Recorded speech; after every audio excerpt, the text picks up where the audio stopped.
Hello, I'm Madam Eva, a biology teacher from Educare Tanzania, and I'm here again, my dear students, for you to take you through a series of solving of questions. And now we are going to deal with the revision questions.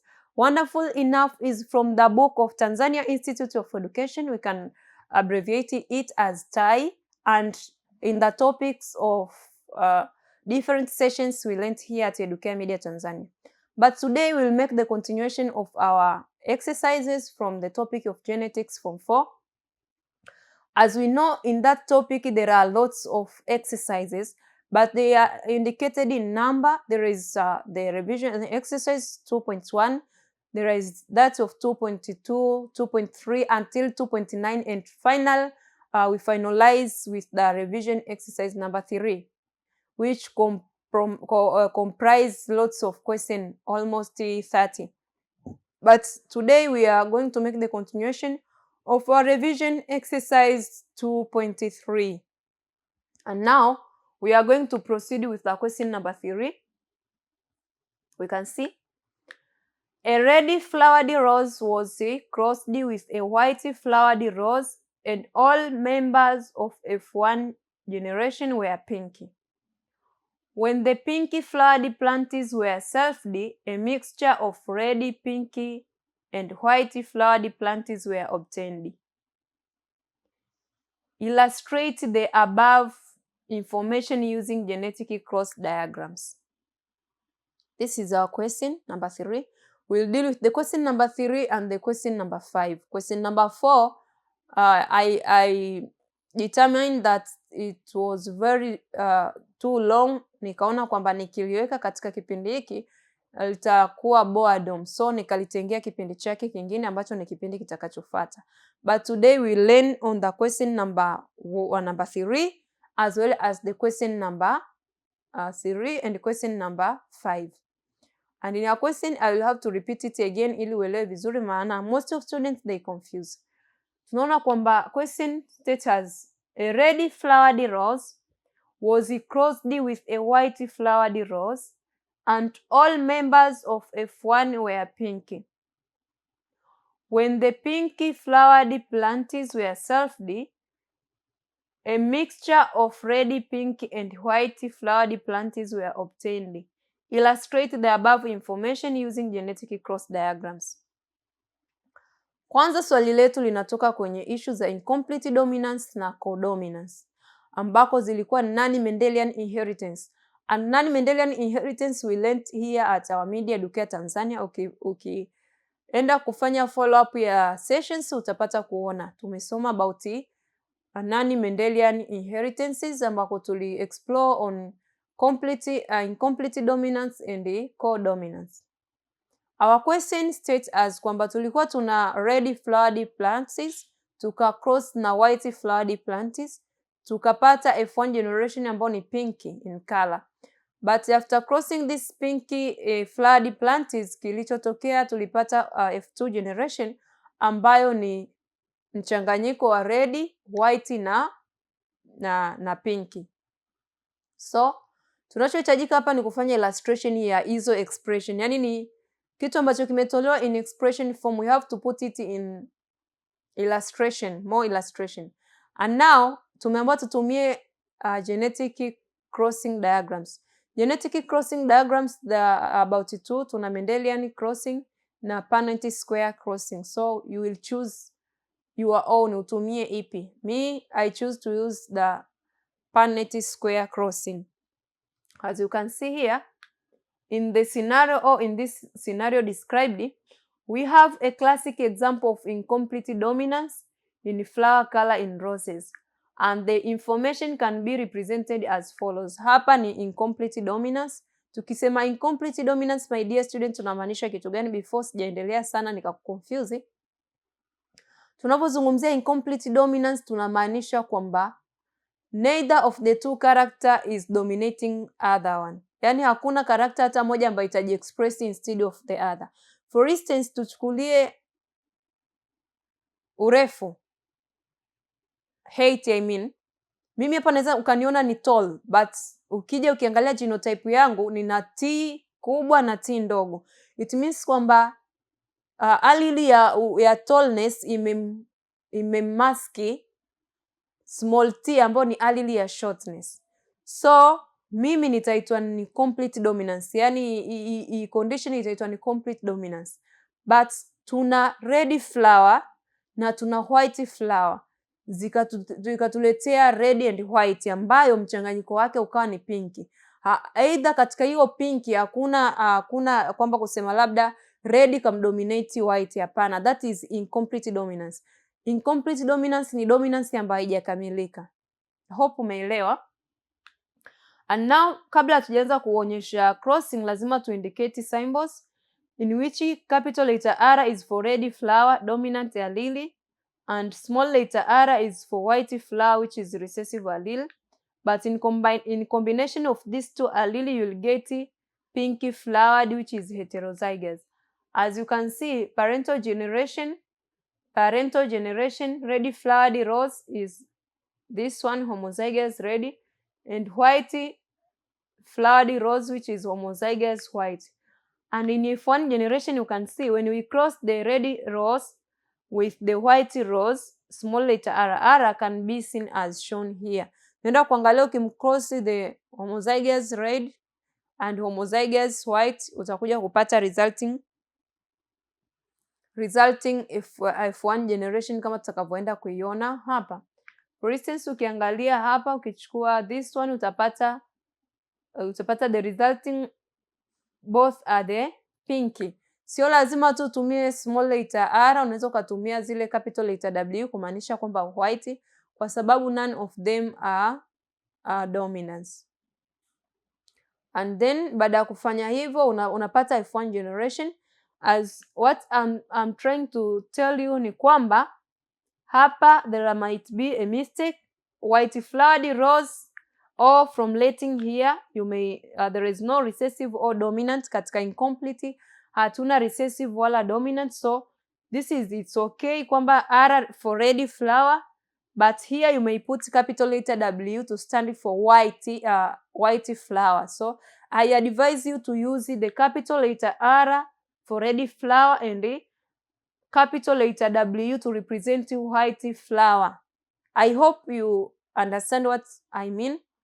Tumia capital letter R ku represent red flower na capital letter W ku represent white flower. Usitumie terms za dominant na recessive. Hizi hatuna katika issue za incomplete dominance. Hope umenielewa. It means ukija hapa utapata capital letter R and capital letter W. Make a correction.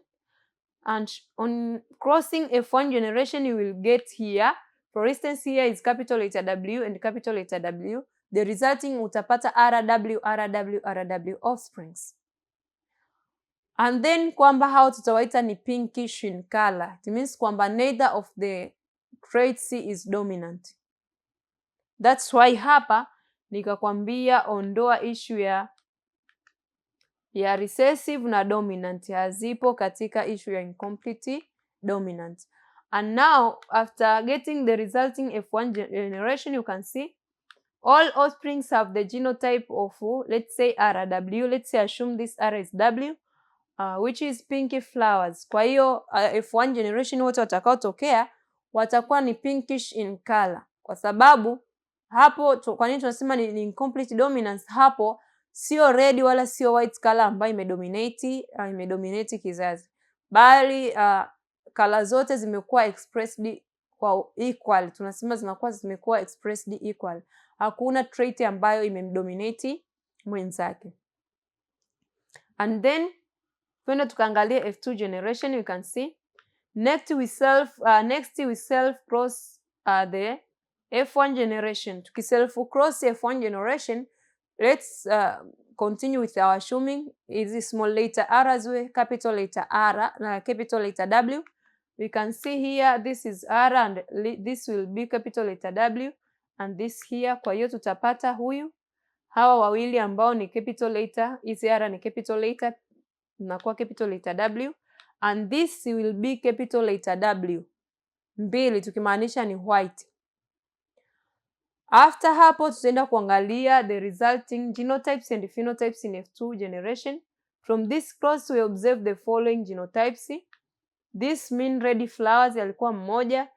Wale pale ambao walisimama kama heterozygous, tumetumia symbol hizi kukuonyesha kwamba they stand like heterozygous but they are not heterozygous. They are intermediate trait. Tunasema ni intermediate trait ambayo haija base kwa character hata moja, ni character ambayo inakuwa ni intermediate na inakuwa ni new character. Ambao you can see here there were two ambao ni pinky flowers. Also this here ambao tungeita capital letter WW ingekuwa ni white flowers. Ingekuwa ni moja, kwa ingekuwa ni 1:2:1, total 4.